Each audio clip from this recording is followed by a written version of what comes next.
This is the 46 of 46 podcast October sessions, where we'll talk all things spooky Adirondacks and more. From Bigfoot encounters on the NPT to ghostly sightings in the trees. We'll dive deep into the heart of these mountains and the people who dare to climb them. From Adirondack Bigfoots to haunted lakeside bark huts. It's all here on the 46 of 46 October sessions.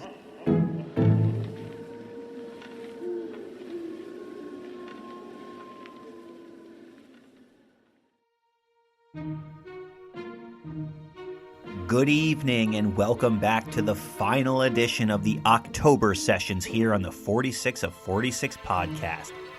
I have another spooky one for you this week, filled with ghosts and creatures, all from right here inside the Blue Line, better known as the Adirondack Park. This vast wilderness is no stranger to odd, unexplainable occurrences. And this week I'll be telling a couple of spooky stories experienced by listeners of this very podcast.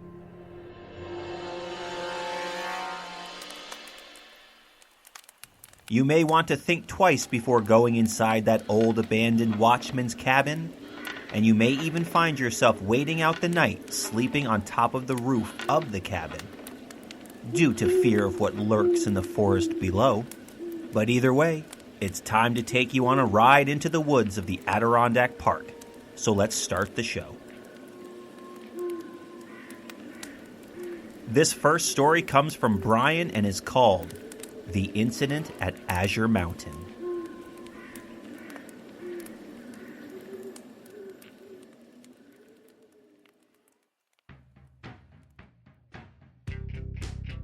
Back in the early 1990s, I was living in St. Regis Falls, working at a restaurant in town between college semesters.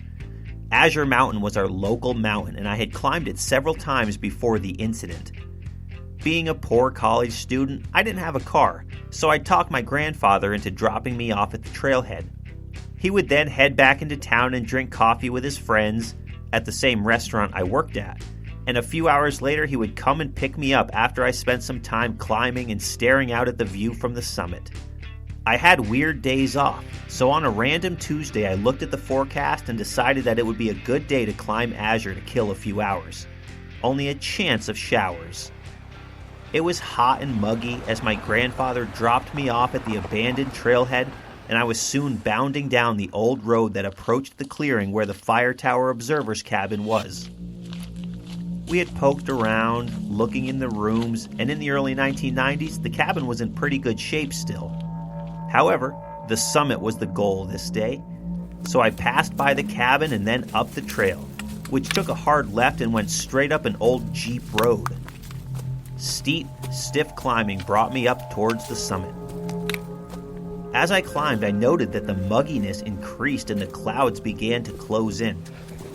I topped out, and while taking in the view, I saw that the heavy weather was definitely moving in. And this was way before the summit tower was fixed up, so there was no heading up that tower. I went down the ledges, took a couple of quick pictures of swirling clouds, and decided to head back down the mountain.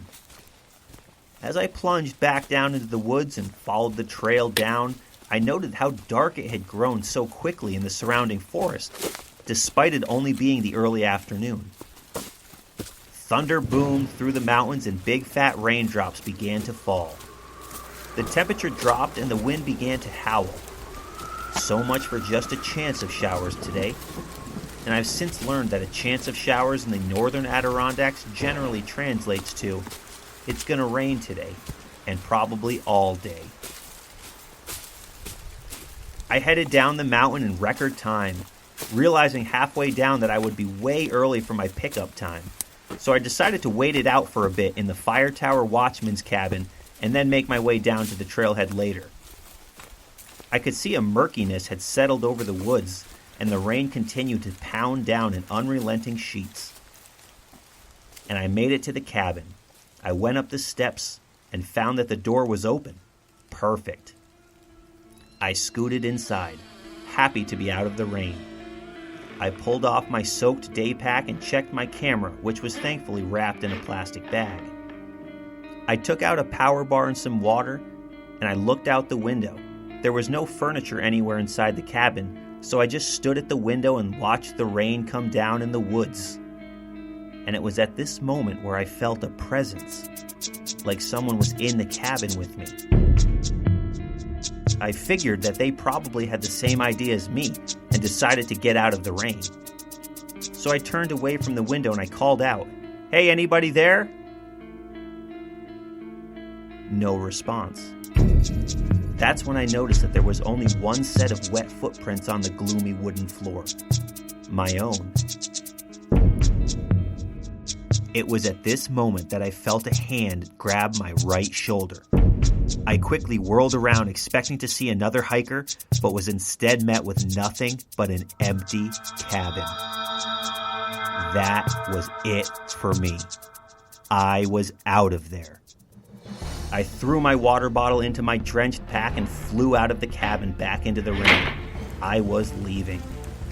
I probably made it down that old road in record time and back to the trailhead, looking over my shoulder the entire way. Once I got back to the trailhead, I stood on the edge of the road waiting for the lights of my grandfather's Buick to show up out of the gloom. And eventually they did, but not before I was thoroughly rattled, soaked, and miserable, and confused. As I jumped in the car, he laughed at me and said something about looking like a drowned rat. I, however, was just thankful to be out of the rain and away from that cabin. I climbed Azure many times after that incident, and I've been all over the Adirondacks. I've climbed all sorts of mountains in all 4 seasons, camped out in remote locations, followed the beam of my headlamp all over miles of dark trails. But I have never before or since experienced anything like the incident at the Azure Mountain Fire Tower observer's cabin that day. It was bone-chilling. Bone-chilling indeed.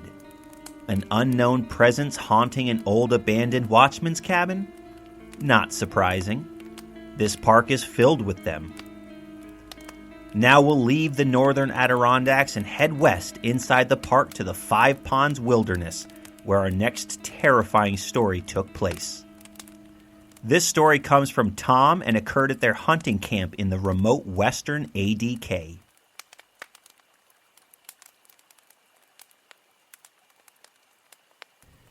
This story took place in the mid-1980s out in the Five Ponds Wilderness, located in the western Adirondacks. It was late October and my friend and I were out at my hunting camp for a couple of days to do some deer hunting.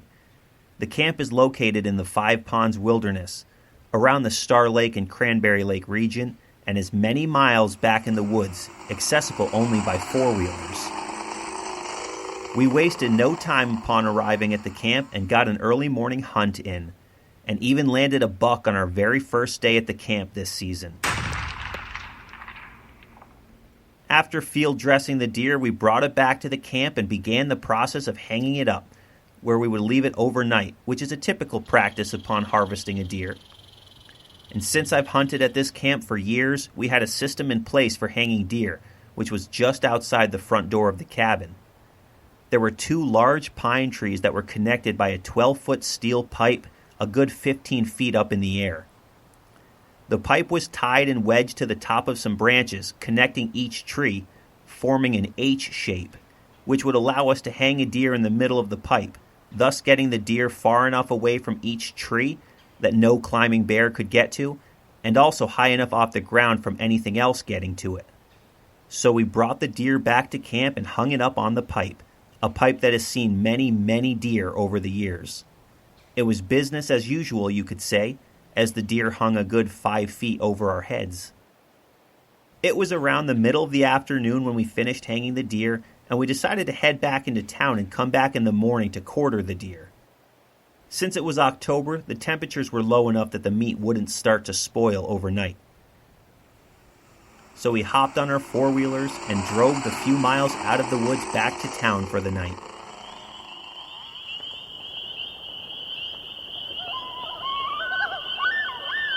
The next day, we drove right back into camp first thing in the morning, and upon arriving at the cabin, we immediately discovered the deer was gone, vanished, without a trace. But what was even more peculiar was that not only was the deer gone, but the entire pipe system and ropes were too. Everything. Having hunted at this camp for years, I have never had a deer stolen, not even once. And there's never anybody out here, especially this deep in these woods. The fact that the pipe was gone too didn't make any sense to me, and still doesn't. The ladder behind the camp that we always used to secure the deer was completely untouched as well. So we scoured the area and looked around the camp and the thick woods surrounding it. We saw no signs of footprints in the dirt or mud, just our own. Left scratching our heads and frustrated from the stolen deer, there was nothing we could do at this point. Our deer was gone, so we went back into the woods for day 2 and did some more hunting. Unfortunately, we didn't experience the same luck here that we did 24 hours earlier.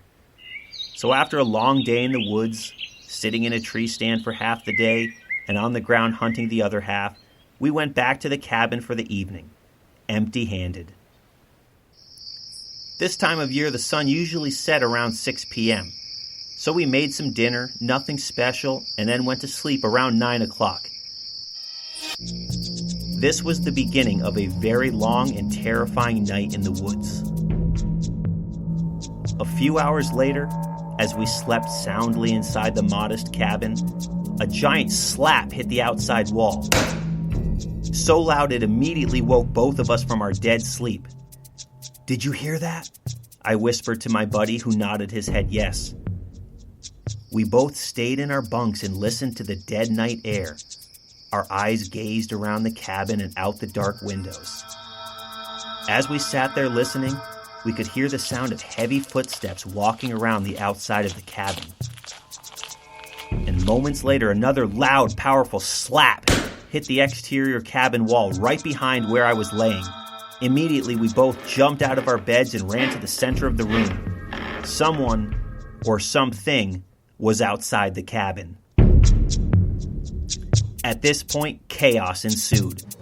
The walls of the cabin began to violently shake and the building started to sway, almost as if it was being lifted off the ground. Everything inside the kitchen cabinets came spilling out onto the old wooden floor, crashing down and shattering while the slapping on the walls continued. It was mayhem. The attack from the outside lasted for a few minutes, and what was a quiet, peaceful evening just a mere minutes earlier now turned into violent chaos that had both of us frightened for our lives.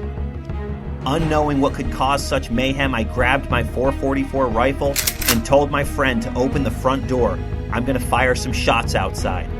Panicked, but wanting this to stop, he opened up the front door and I immediately shot off a few rounds into the dark night sky in an attempt to scare off whoever or whatever was wreaking havoc on our camp. And at this point, my friend let go of the front door, and because of the chaos and being as scared as I was, I kept firing off rounds, and as the wooden door closed, I even shot 2 bullets right through the front door of the cabin. It was at this point where the night became quiet again. The chaos outside the cabin had come to an end as quickly as it had started. Whatever was slapping the building and shaking the walls like an earthquake had left. We both stayed inside and stood in the center of the cabin for over an hour, clenching our rifles, frightened that whatever was outside would come back for round 2. Fortunately, it never did. However, we were both too scared to stay inside and felt we would be safer up on top of the cabin roof, higher up off the ground.